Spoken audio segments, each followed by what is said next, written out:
Millennials are people born in the 1980s to early 2000s, young people who are currently in their teens to early 30s.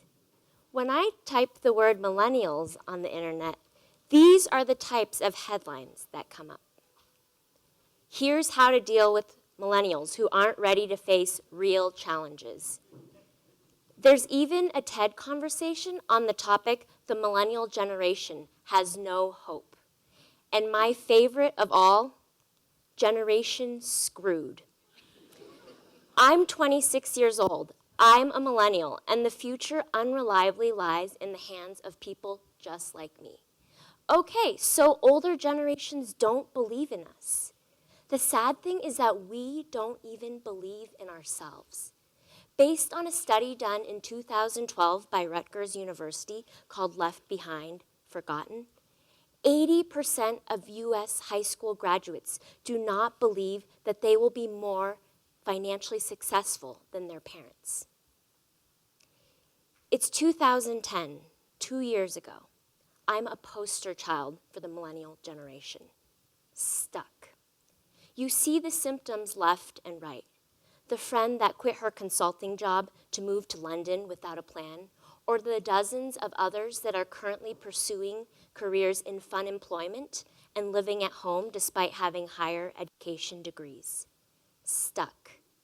Those with jobs, those without. Stuck in the space between hopelessness and action, wanting so much more from our lives, but not knowing what to do with it. I had my first breakthrough after talking to a woman. She told and asked me, Andrea, stop looking for that dream job. If you really want to make an impact, why don't you start your own company? What seemed absurd to me at the time was that she didn't know me at all, but seemed to believe that I could start my own company. A couple weeks after, I gathered up the courage and decided, I will make it a goal. I will start my own company. Why not? So the first step was that I quit my consulting job. During my last week of work, I got asked, what are you going to do next, Andrea? And I told them, I'm going to start my own company. Awkward silences, patronizing smiles. Nobody believed me, not even some of my closest friends or family. I shrugged it off. I left my job, started doing yoga, took classes, got other jobs. It was during this time, days when I vacillated between utter hopelessness and action, that I began to discover the magic of the Silicon Valley. I grew up in the Silicon Valley, literally 5 minutes away from Apple's headquarters, a couple more from Yahoo, Oracle, Intel, and Google. But I never understood what the big fuss was about. I was just a teenage girl. I didn't care about building computers or semiconductor chips. I didn't care that every single person's dad was an engineer at a startup. It wasn't until I was 24 years old, riding in a bus through Facebook's parking lot, that I learned what the magic recipe of this entire area was. It was so simple. People believed in you. People much more successful than you could ever imagine to be believed in you. Heck, if you had an idea, adults would give you money and their time and ask you to leave school and your job to work on those ideas. It was in this crowd of geeks, mostly guys, and crazy people disillusioned enough to think that they could change the world, that I began to feel at home. When I told them that I was going to start my own company, they turned their heads to listen. So I learned everything I could from anyone who would listen. It's 5 months later, and I'm chatting with my younger sister online. She's a typical 11-year-old, but super passionate about the environment. At this point, I'm sick and tired of her complaining about pollution, plastic bags, animals getting killed all over the place. She's complaining, she's not doing anything, she's stuck. Chelsea, do something. So she comes to me with a full-on plan. She's going to raise money to save the environment for a nonprofit that saves the rainforest, and she's going to do that by making her own bracelets and selling them for $1. Wow. Very impressive. But given the dire situation in the rainforest, Chelsea, why don't you think a little bit bigger? So we bring her fundraiser online, and as a result, she raised a couple $100s. But more importantly, what I see in her upon completion is something far greater. She now believes in herself. At the young age of 11, she has taken her first step out of hopelessness towards action. And I had helped her there because I believed in her. I look back at our two stories so intertwined. Her at age 11, me now at age 25, both just needing a little bit of guidance to take that first step, the first of many.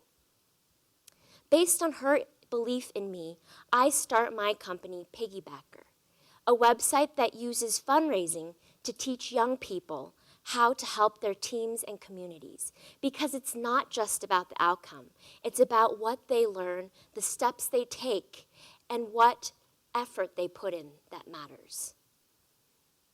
My hope was that by teaching them how to take this step, something as tangible and simple as raising money for your sports team, your school, or even your project, that they could take their first steps out of hopelessness towards action, and that this platform would showcase young people and connect them to the very adults that believed in them. The story doesn't end here. It's 8 months later. I'm digging deep into my savings. I've learned how to painstakingly design and build a website that no one really wants to use. And most importantly, I learned how to shut up all those voices around me and inside me that beg me to quit, beg me not to believe. I didn't quit, and I haven't quit, because I know what I'd been through, what my sister had been through. I know that our generation is so capable if just given a chance. Like 15-year-old Christy, she's in a wheelchair. She used Piggybackr to help her wheelchair basketball team raise money. Not only did she raise a couple $100s, but she learned how to take action. And now she's on to her second project as a team leader, rallying her friends and community around her personal cause.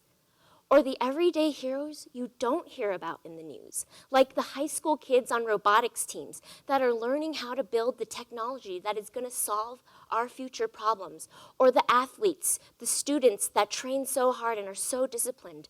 They are going to be your future Olympians, coaches, and community leaders. We must find and believe in them.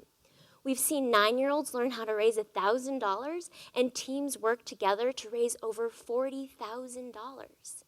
The unchanneled potential in every single young person discounted, told they're too young and too foolish to think that they can change the world. So I ask you today, millennials, are they screwed? Look at these faces. Look at these stories. These are your children, your nephews and nieces. These are your friends and neighbors. These are your grandchildren.